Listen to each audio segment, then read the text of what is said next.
నమస్తే, welcome to morning news. నేను సత్యం. ఈరోజు మార్నింగ్ న్యూస్లో వివిధ పత్రికల్లో ప్రచురించిన వార్తలు ఏంటి, వాటి యొక్క ఉద్దేశం ఏంటి, ఏ పత్రికలో ఏ వార్తను ప్రధానంగా ప్రచురించారనే దాన్ని ఒకసారి మనం చూసినట్లయితే, ముందుగా మనం ఒకసారి ఈనాడు పత్రికలో చూస్తే పేపర్లో వచ్చినటువంటి వార్తలు ఏంటి, వాటి యొక్క సారాంశం ఏంటి అనేది మనం ముందుగా చూడాలనుకుంటే, ఫస్ట్ ఇక్కడ బ్యానర్ ఐటమ్గా మనకు కనిపిస్తుంది. ఇక్కడ ఓట్ల బేరానికి కోట్లు కుమ్మరిస్తున్నారు, ఎన్నికలని వ్యాపారంగా మార్చేసిన ఒక రాజకీయ పార్టీ, రాష్ట్ర వ్యాప్తంగా పంపకాలు కొనుగోళ్లకు 9,000 కోట్ల పైగా సిద్ధం అంటూ ఇక్కడ ఒక ఐటెంని ఈనాడు పత్రికలో ప్రచురించారు. అసెంబ్లీ నియోజకవర్గానికి 45 కోట్ల నుంచి 60 కోట్ల ఖర్చు, ఇప్పటికే మండలానికి 10 కోట్ల నుంచి 15 కోట్ల తరలింపు, మండలాల వారీగా నమ్మిన బంట్లకు బాధ్యతలు, ఎవరికి ఎంతెంత ఇవ్వాలో జాబితా రూపొందించిన వ్యూహ బృందాలు అంటే ఇక్కడ ఒక ఐటెంని మనం క్లియర్ కట్గా చూసుకోవచ్చు. ఎందుకంటే సాధారణంగా ఎన్నికల తరుణంలో ఎన్నికలు సమీపిస్తున్న వేళ రాజకీయ పార్టీలు ప్రజాప్రతినిధులుగా పోటీ చేస్తున్నటువంటి వ్యక్తులు తమ అభ్యర్థుల్ని, తమ కార్యకర్తల్ని, తమ కేడర్ని తన వైపు ఆకర్షించేందుకు వివిధ రూపాల్లో వాళ్ళు ప్రలోభపెట్టే ఛాన్స్ ఉంటుంది కాబట్టి, సో దాన్ని అనాలిసిస్ చేస్తూ ఈనాడు పత్రికలో ఎంత ఖర్చు అవుతుంది, ఏ పార్టీ ఎంత ఖర్చు పెడుతుంది, అసలు మండలాల వారీగా, గ్రామాల వారీగా, నియోజకవర్గాల వారీగా ఎంత ఖర్చు అవుతుంది అనే దానిపైన ఇక్కడ చూసుకోవచ్చు. సాధారణంగా ఇక్కడ ఎంత ఒక నియోజకవర్గానికి ఒక పార్టీకి సంబంధించిన వ్యక్తి ఎంతెంత చేస్తున్నారు అనే దానిపై ఇక్కడ క్లియర్ కట్గా మనకి వివరించడం జరిగింది. అయితే ఇప్పటికే ఎవరైతే ఎన్నికల బరిలో నిలుస్తున్నారో తమ అభ్యర్థులు తమ యొక్క ఆస్తి వివరాలు తమ నామినేషన్ పత్రాల్లో ఎఫిడవిట్ ఎన్నికల అధికారికి సమర్పిస్తుంటారు కాబట్టి, సో వాళ్ళ యొక్క ఆస్తి వివరాలను కూడా వాళ్ళు క్లియర్ కట్గా ఎన్నికల అధికారులకి, ఎన్నికల సంఘాన్ని తెలిపినప్పటికీ కూడా, సో రెండో విధంగా కూడా ఈ విధంగా మనకి చూస్తూ ఉంటాం. ఎన్నికల బరిలో రాజకీయ నాయకులుగా పోటీ చేసే వ్యక్తులు తమ కార్యకర్తలను ఆకర్షించడానికి ఎంతెంత రూపాన్న వెచ్చిస్తూ ఉంటూ ఉంటారో ఇది అక్కడ మనకి ఈ ఐటెంలో మనం క్లియర్ కట్గా చూసుకోవచ్చు. ఇది ఒక ఈనాడు పత్రిక కాబట్టి ఒక అధికార పార్టీని కావచ్చు, లేదంటే వైసీపీ ఎమ్మెల్యే ఎంపీ అభ్యర్థులు ఉద్దేశించి రాసి ఉండొచ్చు అని మనం అనుకోవచ్చు. ఎందుకంటే వైసీపీ కాదు, సంబంధించిన టీడీపీ వివిధ పార్టీల నుంచి పోటీ చేసిన వ్యక్తులు ప్రతి ఒక్క అభ్యర్థి కూడా తమ ఎన్నికల ఖర్చులో ఎంతో కొంత కార్యకర్తలకు అలాగే కేడర్కు ఖర్చు పెట్టే అవకాశం ఉంటుంది కాబట్టి, సో ఈ ఐటెంను మనం ఆ విధంగా అర్థం చేసుకోవచ్చు. అలాగే ఇక్కడ చూసుకుంటే రెండో ఐటెంగా భూ హక్కు చట్టం రద్దుపై రెండో సంతకం, పాస్ పుస్తకాలపై జగన్ బొమ్మ ఏంటి, బీసీల పార్టీకి వెన్నెముక, వారికి 1.50 లక్షల కోట్ల బడ్జెట్ పెడతాం, చీరాల ప్రజాగలం సభలో తెదేపా అధినేత చంద్రబాబు నాయుడు ఒక హాట్ కామెంట్ చేశారు. ఇది హాట్ కామెంట్ అని ఎందుకు అంటున్నానంటే, చంద్రబాబు నాయుడు గారు తమ మేనిఫెస్టో రిలీజ్ చేశారు.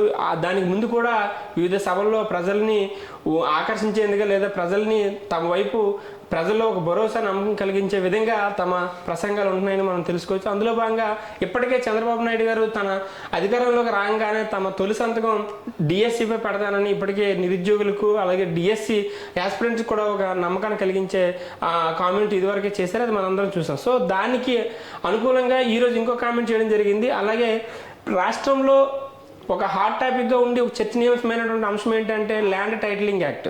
ల్యాండ్ టైటిలింగ్ యాక్ట్ అనేది మనం ఒకసారి వేరే వీడియోలో చేద్దాం, ఎందుకంటే దానికి కొంత ఎక్స్ప్లెనేషన్ ఉండాలి, దానికి కొంత టైం అవసరం కాబట్టి. అసలు ఏపీలో ల్యాండ్ టైటిలింగ్ యాక్ట్ ఏంటి, దానివల్ల రైతులకు ఎటువంటి నష్టం జరుగుతుంది, ప్రభుత్వానికి ఏం మేలు జరుగుతుంది, సో దానివల్ల ఉన్నటువంటి లాభ నష్టాలు ఏంటి అనే దానిపై మనం స్పెషల్గా వేరే వీడియోలో మాట్లాడుకున్నట్టయితే, సో ల్యాండ్ టైటిలింగ్ యాక్ట్ ఈ గవర్నమెంట్ అమలు చేస్తుంది. సో దాన్ని మేము అధికారంలో రాగానే రెండో సంతకంగా దాన్ని రద్దు చేసే ఆ ఫైల్పై రెండో సంతకం పెడతానని చంద్రబాబు నాయుడు గారు ఇప్పటికే చీరాల సభలో రైతులకి ఒక ధీమా కలిగించే కామెంట్ చేస్తారు. సో చూడాలి ఇప్పుడు చంద్రబాబు నాయుడు గారు చేసినటువంటి హామీలు ఎంత ఇంప్లిమెంట్ వరకు అవుతాయి, ఎంతవరకు ఇంప్లిమెంట్ అవుతాయి అనేది మనం ఒకసారి వేచి చూడాల్సినటువంటి విషయం.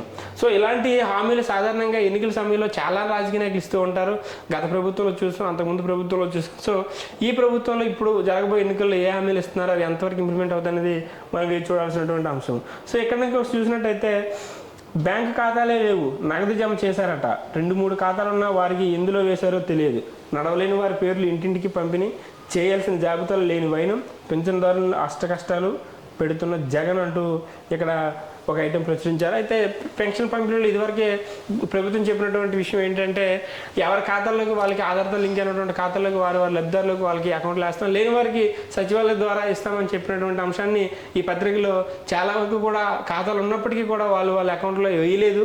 ఏ అకౌంట్లోకి వేస్తారో తెలియనటువంటి పరిస్థితిలో పెన్షన్దారులందరూ గందరగోళానికి లోనే పరిస్థితి ఉందంటూ ఇక్కడ మనకి ఒక ఐటెం ప్రచురించారు. మనకి క్లియర్ కట్గా చూడొచ్చు. ఇక్కడ చూడొచ్చు, గతంలో ఎవరు చేయని పాలన చేసి చూప మాపై దుష్ప్రచారాలు మానుకోవాలి, పైగా పాయకరాపేటలో సీఎం జగన్ ఇక్కడ చేసినటువంటి కామెంట్స్. బొబ్బిల్లో మాట్లాడుతున్న ముఖ్యమంత్రి జగన్మోహన్ రెడ్డి అసలు ఎన్నికల ప్రచారంలో భాగంగా సుడిగా పర్యటన చేస్తున్నటువంటి విషయం మనకు తెలిసిందే. ఆల్రెడీ సీఎం జగన్మోహన్ రెడ్డి ఇటీవల కాలం బస్సు యాత్ర ముగించుకుని ఇప్పుడు ఎన్నికల ప్రచార సభలు చాలా ఒక రోజులో 3-4 సభలు పెట్టి తమ యొక్క అభ్యర్థులను పరిచయం చేయడం, అలాగే తమ విధి విధానాలు ప్రజలకు వివరించే ప్రయత్నం చేస్తున్నారు. అందులో భాగంగానే జగన్మోహన్ రెడ్డి పాయకరావుపేట సభలో గతంలో ఎవరు చేయని పాలన చేసి చూపా మాపై దుష్ప్రచారాలు మానుకోవాలని టీడీపీపై అటాకింగ్ చేసే కామెంట్స్ చేశారు. సో ఆయన ప్రయత్నం ఆయన చేస్తున్నారు. ఎందుకంటే మళ్ళీ అధికారం మాకు ఇవ్వండి, మరొక అవకాశం ఇవ్వండి, ఇంకా అభివృద్ధి చేసి చూపిస్తాం, మాపై దుష్ప్రచారం విపక్షాలు చేస్తున్నాయి అన్నటువంటి కామెంట్స్ సీఎం జగన్మోహన్ రెడ్డి చేసినటువంటి పరిస్థితి మనం చూస్తాం. ఇక్కడ దాని కింద చూసినట్లయితే ప్రాణాలు తెగించి నైవంచకుడితో తలపడుతున్నా అని జగన్కి ఇచ్చిన ఒక్క ఛాన్స్ అయిపోయింది, వైకాపు ఓటేస్తే ప్రజల ఆస్తులు గాల్లో దీపాలే, కూటమి ప్రభుత్వం రాగానే ల్యాండ్ టైటిలింగ్ యాక్ట్ చట్టాన్ని రద్దు చేస్తాం, వారాహి విజయబేరి సభలో పవన్ కళ్యాణ్ నష్టపన సభలో మాట్లాడుతున్నటువంటి విజువల్స్ మనం ఇక్కడ చూస్తూ ఉన్నాం. ఎందుకంటే పవన్ కళ్యాణ్ కూడా జగన్మోహన్ రెడ్డిని చాలా వ్యక్తిగతంగా విమర్శిస్తున్నారు. ఆయన పైన చాలా హాట్ కామెంట్ చేస్తున్నటువంటి విషయం మన అందరికీ తెలిసింది. ఎందుకంటే చాలా సభల్లో కూడా పవన్ కళ్యాణ్ జగన్మోహన్ రెడ్డిని వ్యక్తిగతంగా విమర్శించారు. సో అందులో భాగంగానే జగన్కి ఇచ్చిన ఒక్క ఛాన్స్ అయిపోయింది, వైకాపు ఓటేస్తే ప్రజల ఆస్తులు గాల్లో దీపాలే, ల్యాండ్ టైటిలింగ్ యాక్ట్ను చెప్పి ప్రాణాలు తెగించి నైవంచకుడితో తలపడుతున్నాను అనేది ఒక హెడ్డింగ్తో ప్రశ్నించండి. అంటే ఎందుకంటే రేపు పొద్దున్న ఇన్కేస్ మళ్ళీ వైసీపీ ప్రభుత్వం వస్తే పవన్ కళ్యాణ్ పరిస్థితి ఎలా ఉంటుందో తెలియదు, కానీ ప్రాణాలు తెగించి నైవంచకుడితో పోరాడుతున్న సో కూటమికి ఒక అవకాశం ఇవ్వండి అంటూ పవన్ కళ్యాణ్ ప్రజలు ఉద్దేశించి అచ్యుతాపురం సభలో మాట్లాడుతున్నటువంటి విజువల్స్ మనకి ఇక్కడ క్లియర్ కట్గా కనబడుతున్నాయి. ఇది ఈనాడు పత్రికలో ఓవరాల్గా చూస్తున్నటువంటి ప్రధానమైనటువంటి అంశాలు. ఇక ఆంధ్రజ్యోతి విషయానికి వస్తే ఆంధ్రజ్యోతిలో ముఖ్యంగా బుర్రలేని సర్కార్ డేటా చోర్, ప్రజల వ్యక్తిగత సమాచారం మొత్తం సేకరణ అంటూ ఒక ఐటమ్ ప్రచురించారు. ప్రభుత్వ వెబ్సైట్లో అందరికీ అందుబాటులో ఒక క్లిక్తో కీలక సమాచారం అంతా లభ్యం. ఇంటి అడ్రస్ నుంచి బ్యాంక్ ఖాతా వరకు, పెళ్లి ఫోటోల నుంచి పాస్పోర్ట్ ఫోన్ వరకు, ఆధార్, రేషన్ కార్డులు, ఫోన్ నెంబర్లు అన్నీ ఓపెన్, ఎవరైనా డౌన్లోడ్ చేసుకోవచ్చు, ఎలాగైనా వాడచ్చు. 5 ఏళ్ళకి ఇదే తంతు, పట్టించుకున్న వాళ్ళు ఉంటే ఒట్టు.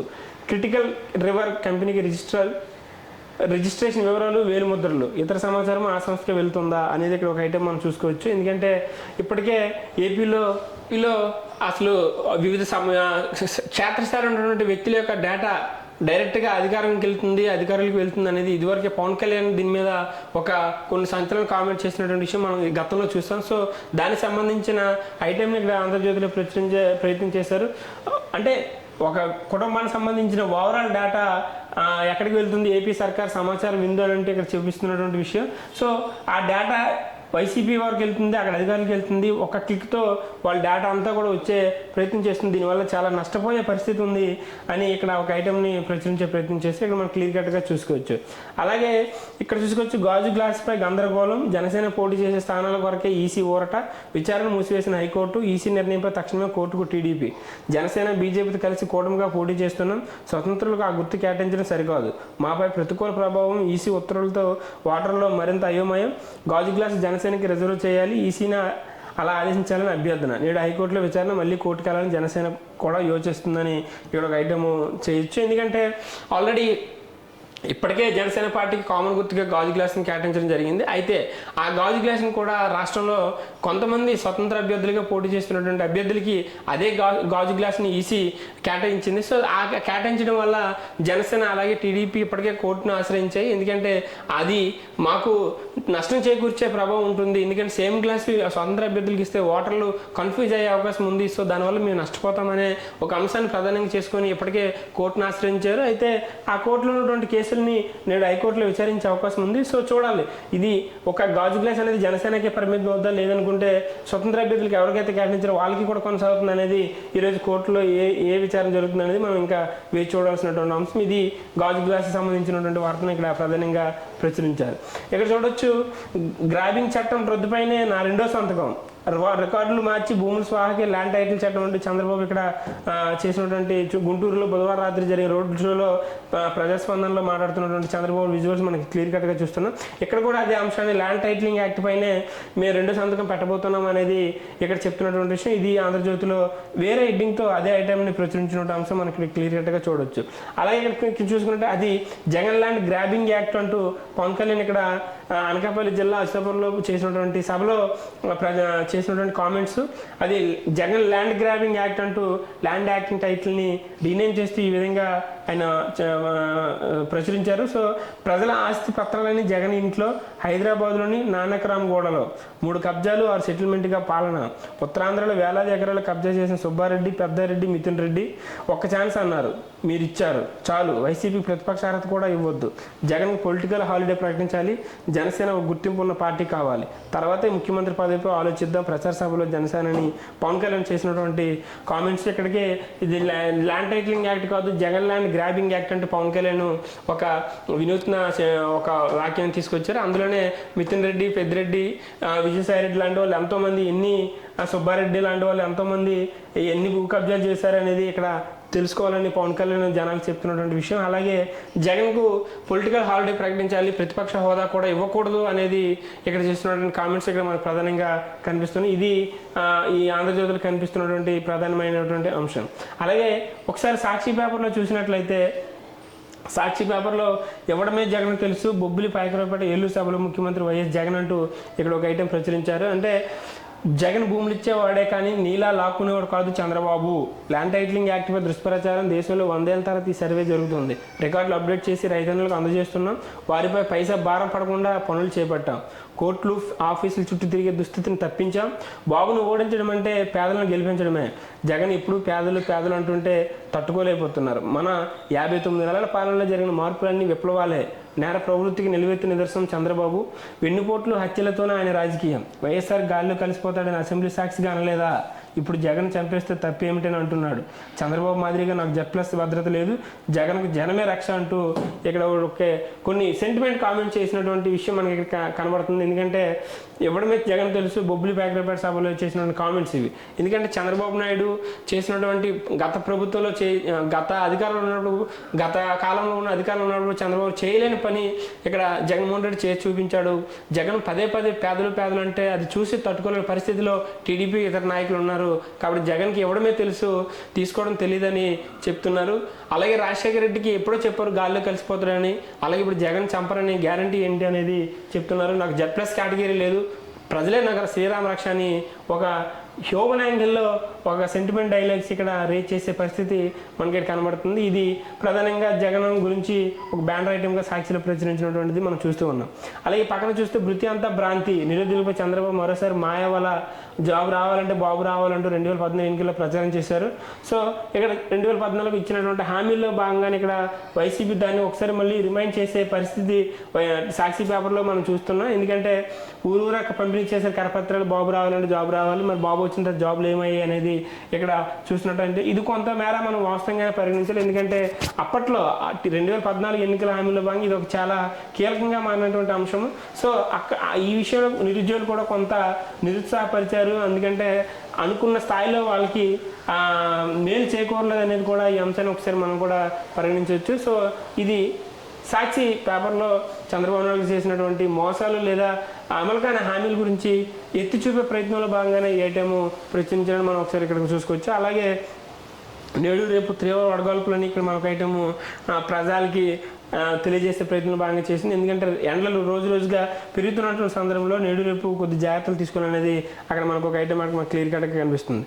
సో ఇక్కడ మనకు ఒకసారి చూస్తే మధ్యతరగతి మరింత భరోసా, వైఎస్ఆర్సీపీ నవరత్నాలు ప్లస్ మేనిఫెస్టోతో మరోసారి అండగా సీఎం జగన్, పట్టణ ప్రాంతంలోని మధ్య ఆదాయ కుటుంబాలు సరసమైన ధరలకు ఇళ్ల స్థలాలు అంటూ ఇక్కడ ఒక ఐటెం చూశారు. ఎందుకంటే నవరత్నాలు ప్లస్ ఇప్పుడు కొత్త ఎన్నికల మేనిఫెస్టోలో భాగంగా సో దానికి ఏమేమి తోడయ్యి దానివల్ల ప్రజలకు ఎటువంటి లాభం చేకూరుతుంది అనేది దాన్ని అనాలిసిస్ చేస్తూ ఇక్కడ ఒక స్టోరీ రూపంలో రాయడం జరిగింది. ఇది ఎంతవరకు ఇంప్లిమెంట్ అవుతుంది, దీనివల్ల ప్రజలు ఎంత లబ్ధి పొందుతారు, నిజంగా దీనికి జనాలు దీనిపై నమ్మకం ఉండి నిజంగా ఓట్లేస్తే మళ్ళీ వైసీపీ అధికారంలోకి వస్తే ఇది ఇంప్లిమెంట్ అవుతుంది, దానివల్ల క్షేత్రస్థాయిలో ఎంత లాభపడతారు అనేది మనం ఒకసారి వేచి చూడాల్సినటువంటి అంశం. ఇక్కడ కింద చూసుకున్నట్లయితే వైఎస్ఆర్సీపీ ఓట్ బ్యాంకును చేల్చడమే షర్మిల లక్ష్యం, ఆడియో లీక్తో అడ్డంగా దొరికిపోయిన వైను అంటూ ఇక్కడ మనకి ఒక ఐటెం కనిపిస్తుంది. చంద్రబాబుకు మేలు చేయడమే ఎజెండా, పాడేరు కాంగ్రెస్ రెబల్ అభ్యర్థులతో మండలాలు స్పష్టీకరణ అంటూ ఇక్కడ ఒక ఐటెం ప్రచురించారు. ఎందుకంటే ఇప్పుడు జగన్ సొంత చెల్లెలైనటువంటి వైఎస్ షర్మిల కూడా కాంగ్రెస్ పార్టీ నుంచి ఏపీలో పలు స్థానాల్లో పోటీ చేస్తున్నారు. ఆమె కూడా ప్రత్యక్షంగా జగన్మోహన్ రెడ్డిని టార్గెట్ చేస్తే